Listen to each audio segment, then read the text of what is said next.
ഇന്ന് movie world മീഡിയയിൽ join ചെയ്യാൻ പോകുന്നത് ഒരു വേഴ്സ്റ്റൈൽ ആക്ട്രസ് ആണ്. എന്തായാലും മിനി സ്ക്രീനിലും സീരിയൽസ് കാണുന്ന അമ്മമാർക്കും എല്ലാവർക്കും ഭയങ്കര സുപരിചിതമായ ഒരു ഫേസ് ആണ്. Hi we joining with Darshana Das. Hello. So Darshana ma'am സുഖമായിട്ടിരിക്കുന്നു? Looking very beautiful today. Thank you so much. Okay, അപ്പോൾ സീരിയൽസ് ഇപ്പോൾ സ്റ്റാർട്ട് ചെയ്തിട്ട് കുറേ ഇയേഴ്സ് ആയി അല്ലേ? സോ അന്നത്തെ ദർശന ഇന്നത്തെ ദർശന ഒരു ചേഞ്ച് ചോദിച്ചാൽ എന്തായിരിക്കും? നല്ല ചേഞ്ച് ആണ്, ബിഗ് ചേഞ്ച് ആണ്. പിന്നെ തിരിച്ചറിയാൻ പറ്റാത്ത ചേഞ്ചാണ്. കാര്യം സ്റ്റാർട്ടിങ് ടൈമിൽ ഞാൻ വളരെ മെലിഞ്ഞ് സ്ലിം ആയിട്ട് ഇപ്പൊ എനിക്കൊരു ബേബി ആയി, അപ്പോൾ ബോഡിയിൽ അതിൻ്റെതായിട്ടുള്ള ചേഞ്ചുകൾ. Okay okay. പട്ടു സാരി എന്ന് പറയുന്ന ഫസ്റ്റ് സീരിയലിലാണ് വരുന്നത് 2012. അതെ അതെ, ആ സമയത്ത് സീരിയൽ സ്റ്റാർട്ട് ചെയ്യുന്നു. ബിഗ് ചേഞ്ച് ആണ് അത്. Very different, very calm and very quiet role ആയിരുന്നു. ആ സമയത്ത് ചെയ്യുന്ന സമയത്ത് മനസ്സിലുണ്ടായിരുന്നോ ഓക്കെ എനിക്ക് ഇനി കിട്ടുന്ന ക്യാരക്ടർ കുറച്ച് വില്ലൻ ഷെയ്ഡ് ആയിരിക്കും, അങ്ങനെ ഉണ്ടായിരുന്നോ? ഇല്ല, അങ്ങനെ ആ സീരിയൽ ചെയ്യുന്ന ടൈമിൽ അങ്ങനെ അതിനെപ്പറ്റി ഒന്നും ആലോചന ഉണ്ടായിരുന്നില്ല. നമുക്ക് സ്റ്റാർട്ടിങ്ങിൽ ഈ പറഞ്ഞ പോലെ അഭിനയിക്കാനുള്ള യാതൊരു അറിവും ഇല്ല.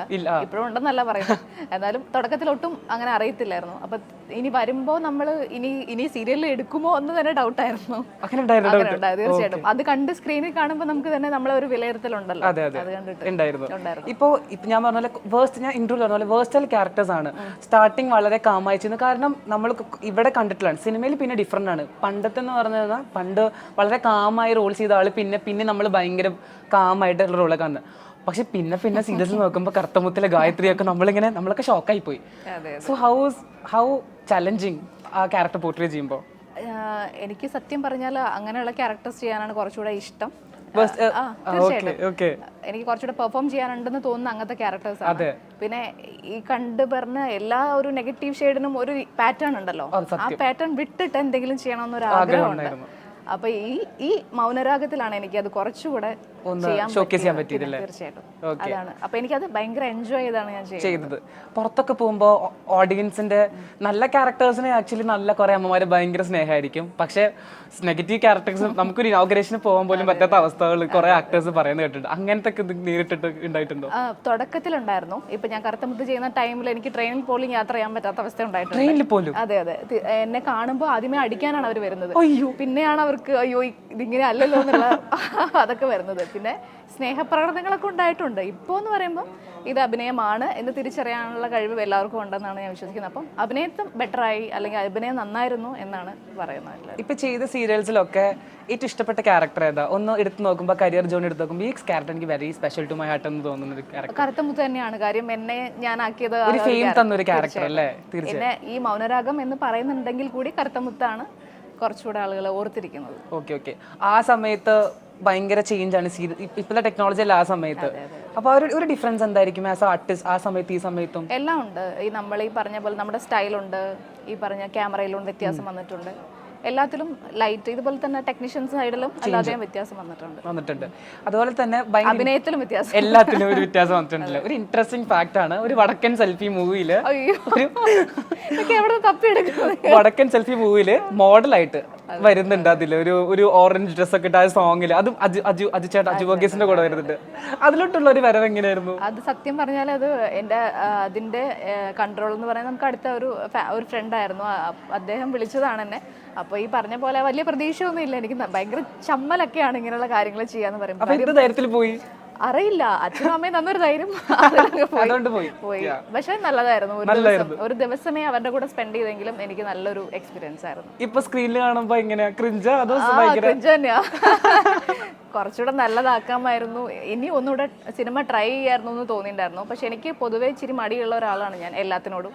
അപ്പൊ അതുകൊണ്ടാണ് പൊതുവെ അതിലോട്ട് ഞാൻ അങ്ങനെ ഫോക്കസ് ചെയ്യൽ കുറവല്ലേ? ഓക്കെ. അന്ന് അജുചേട്ടന്റെ കൂടെ എക്സ്പീരിയൻസ് ഫൺ മൊമെന്റ് എന്തെങ്കിലും ഉണ്ടായിട്ടുണ്ടോ? അജുചേട്ടൻ നമ്മുടെ ഫാമിലിയിലുള്ള ഒരാളെ പോലെയാണ് നമ്മളോട് സംസാരിക്കുന്നത്. പുതിയൊരാളോട് സംസാരിക്കുന്ന പോലെയല്ല. അതുകൊണ്ട് തന്നെ എനിക്ക് ഇത്രയും സീനിയർ ആർട്ടിസ്റ്റുകൾ കൂടെ വർക്ക് ചെയ്യണമെന്ന് അങ്ങനെ ഫീലേ ഇല്ല. ഫുള്ളി ഹാപ്പി ആയിരുന്നു, ഫുള്ളി ജോളി ആയിരുന്നു. ഇപ്പോ coming to Mounaragam serial first വന്നിട്ട് പിന്നെ ഒരു ബ്രേക്ക് എടുത്തു. പ്രഗ്നൻസി ആ ടൈമിൽ ബ്രേക്ക് എടുത്ത് പിന്നെയും തിരിച്ചു വന്നു ആ ക്യാരക്ടറിലോട്ട്. അത് ഓഡിയൻസിന്റെ ലവ് ആണ്. വേണമെങ്കിൽ ആ ക്യാരക്ടർ റീപ്ലേസ് ചെയ്ത ആളെ കൊണ്ട് തന്നെ മുന്നോട്ട് ചെയ്യിപ്പിക്കായിരുന്നു. പേഴ്സണലി എനിക്കും ഞാനും ആ സമയത്ത് കാണുമ്പോൾ ഞാൻ വിചാരിച്ചിട്ടുണ്ട്, ദർശന പോയപ്പോ ആ ക്യാരക്ടർ എന്തോ ഒരു ഇതുപോലെ തോന്നിയിട്ട്. അത് ആക്ച്വലി വളരെ ലക്കാണ് ഓഡിയൻസിന്റെ ലവ് കിട്ടാനായിട്ട്. അതെങ്ങനെ ആ ഒരു ഹാപ്പിനെസ്? പോയ സമയത്ത് എനിക്ക് നല്ല വിഷമം ഉണ്ടായിരുന്നു. പക്ഷെ നമ്മൾ പ്രതീക്ഷിക്കാതെയാണല്ലോ പോയത്. അപ്പൊ അത് വിഷമം ഉണ്ടായിരുന്നു. പിന്നെ തിരിച്ചു വരുന്ന ഞാൻ ഒരിക്കലും പ്രതീക്ഷിച്ചിട്ടില്ല. അപ്പൊ ഈ പറഞ്ഞ പോലെ എനിക്ക് ഭയങ്കര വിഷമം ഉണ്ടായിരുന്നു ഈ ക്യാരക്ടർ ഇത് നല്ലൊരു ക്യാരക്ടറായിരുന്നു, അതിങ്ങനെ കയറി കയറി വരുന്ന ഒരു ക്യാരക്ടറായിരുന്നു. അപ്പോൾ പെട്ടെന്നാണ് എൻ്റെ പ്രഗ്നൻസി അറിഞ്ഞതും എനിക്കത് നിർത്തേണ്ടി വന്നതും. അപ്പോൾ വീട്ടിലിരുന്ന് വിഷമിക്കുമായിരുന്നു, എനിക്കിങ്ങനെ ഒരു ക്യാരക്ടർ കിട്ടിയിട്ട് മിസ്സായല്ലോ എന്നൊക്കെ. തിരിച്ച് അതിലേക്ക് വരുന്ന ഒട്ടും പ്രതീക്ഷിച്ചിട്ടില്ല. അത് ഞാനായിരിക്കും എനിക്ക് തോന്നുന്നു സീരിയൽ ഇൻട്രസ്റ്റ് ആ സെയിം ക്യാരക്ടറിന് വേണ്ടി പിന്നെയും തിരിച്ചു വന്നത്. പിന്നെ അത് ആക്ച്വലി ഉണ്ടായിട്ടില്ല, സീരിയൽസിൽ കുറവാണ്, സീരിയൽസിന്റെ ഹിസ്റ്ററിയിൽ കുറവായിട്ടേ ഇല്ല എന്നാണ് എനിക്ക് അത് ഉണ്ടായിട്ടില്ല. അത് ഭയങ്കര ഹാപ്പിനെസ് അല്ലേ? ഓക്കെ. പിന്നെ സീരിയൽസ് ഹിസ്റ്ററി പറയുകയാണെങ്കിൽ ഫോർ ദ പീപ്പിൾ, അതിൽ നെഗറ്റീവ് ക്യാരക്ടർ ഒരു ഷെയ്ഡായിട്ട് വരുന്നു. സെയിം ഡയറക്ടർ തന്നെയാണ് ഇപ്പൊ ചെയ്യുന്നത്, വർക്ക് ചെയ്യുന്നത്. അപ്പൊ ഈ കുറെ back to back negative character ഇങ്ങനെ ചെയ്യുമ്പോൾ ഉള്ളൊരു ടെൻഷൻ ഉണ്ടോ? കാരണം എന്നെ ഓഡിയൻസിന് ഫുൾ നെഗറ്റീവ് ആയിട്ട് കൊടുക്കുക? കാരണം ഇല്ല, ഞാൻ ഈ പറഞ്ഞ സുമംഗലി ഭവ എന്ന് പറഞ്ഞ ഒരു സീരിയൽ ഞാൻ ലീഡ് റോൾ ചെയ്തത്. അപ്പം അതിൽ ഞാൻ ഈ പറഞ്ഞ പോലെ എപ്പോഴും കരഞ്ഞുകൊണ്ടിരിക്കുമ്പോൾ ആളുകൾ എപ്പോഴും പറയുന്നുണ്ട് ഇങ്ങനെ കരയരുത്, കുറച്ചുകൂടി ബോൾഡ് ആവണം, നിങ്ങൾ കുറച്ചുകൂടി ബോൾഡ് ക്യാരക്ടർ ചെയ്യാം. പണ്ടത്തെ സീരീസ് നിങ്ങൾ കണ്ടിട്ടില്ല. അപ്പൊ അതാണ് കുറച്ചുകൂടെ ആൾക്കാർക്ക് ഇഷ്ടം എന്ന് ഞാൻ വിചാരിക്കണം. അപ്പൊ അതുകൊണ്ട് എനിക്കതൊരു ബോറടി ആയിട്ടില്ല. എനിക്ക് കുറച്ചുകൂടെ എന്തെങ്കിലും ചെയ്യാനുണ്ടെങ്കിൽ മാത്രം സീരിയൽ ചെയ്യാൻ ഇഷ്ടപ്പെടുന്ന ഒരാളാണ് ഞാൻ. അപ്പം ആ ക്യാരക്ടറിന് എന്തെങ്കിലുമൊക്കെ ചെയ്യാണ്ടേ. സനൂപ് ചേട്ടൻ സുമംഗലി ഭവ സെറ്റിൽ വർക്ക് ചെയ്യുന്നുണ്ടായിരുന്നോ? അനൂപ്. ഓക്കെ. അപ്പൊ ഭയങ്കര സ്പെഷ്യൽ ആയിരിക്കില്ല അവിടുത്തെ? അദ്ദേഹത്തിന് ഞാൻ അവിടെ നിങ്ങൾ മീറ്റപ്പ് ചെയ്യുന്ന അനൂപ് ചേട്ടൻ മീറ്റപ്പ് ചെയ്യുന്ന എനിക്ക് സ്പെഷ്യലാണ്, ഭയങ്കര സ്പെഷ്യലാണ്. അത് നല്ലൊരു ക്യാരക്ടർ, ലീഡ് ക്യാരക്ടർ കിട്ടിയപ്പോ ഭയങ്കര ഫുൾ സാരി ഒക്കെ എടുത്ത് ഭയങ്കര പ്രിപ്പറേഷൻ എങ്ങനെയായിരുന്നു? അത് ശരിക്കും അതിന്റെ പേര് ദേവു എന്നാണ് ക്യാരക്ടർ നെയിം.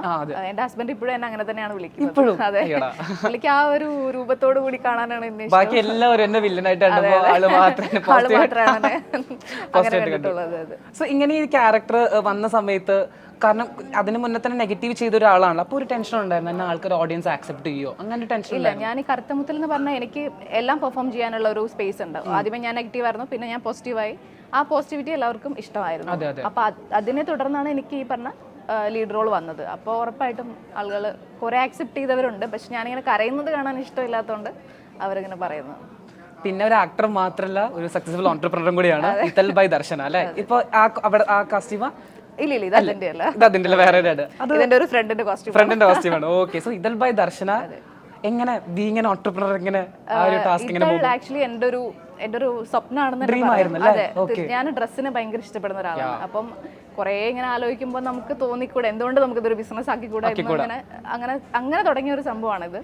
അത് സക്സസ് ആയിട്ട് തന്നെ പോകുന്നു. സോ ഇതൾ, ഈ പേരൊക്കെ ഐഡിയ ഒക്കെ എങ്ങനെ? ഇതൾ എന്റെ സിസ്റ്റർ സജസ്റ്റ് ചെയ്തൊരു നെയിമാണ്. അവൾക്കൊരു മോളാണെങ്കിൽ ഇതളിന് പേരിടണമെന്ന് ആഗ്രഹം ഉണ്ടായിരുന്നു.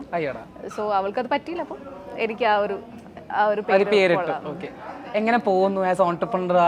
ആ ഒരു പൊസിഷൻ എങ്ങനെ ഹാൻഡിൽ ചെയ്ത് പോകുന്നു? അത് എല്ലാവരും ഉണ്ട്, ഞാൻ മാത്രമല്ല, എനിക്ക് കുറച്ച് പാർട്ട്നേഴ്സ്. ഞാൻ ചോദിക്കട്ടെ, ഹാർഡ് ആണോ ആക്ച്വലി ബീങ് ആൻ ഓൺട്രപ്രണർ? ആ ഒരു കാര്യങ്ങളൊക്കെ നോക്കി നടത്താൻ? എനിക്കൊരു മോനുണ്ട്, ഫാമിലി കുറച്ചുകൂടെ ഇമ്പോർട്ടൻസ് കൊടുക്കുന്നതുകൊണ്ട് ഞാൻ കുറെയൊക്കെ അതിലേക്ക് ഇങ്ങനെ ഒതുങ്ങി പോകും. അതെ. പിന്നെ ബാക്കിൽ നിന്ന് ഇങ്ങനെ ഒരു പുഷ് തരണം, എന്റെ ഹസ്ബൻഡാണ് തരാറ്. ബിഗ് സപ്പോർട്ടർ അല്ലേ? തീർച്ചയായിട്ടും, പുള്ളി ഇല്ലെങ്കിൽ ഞാനില്ല.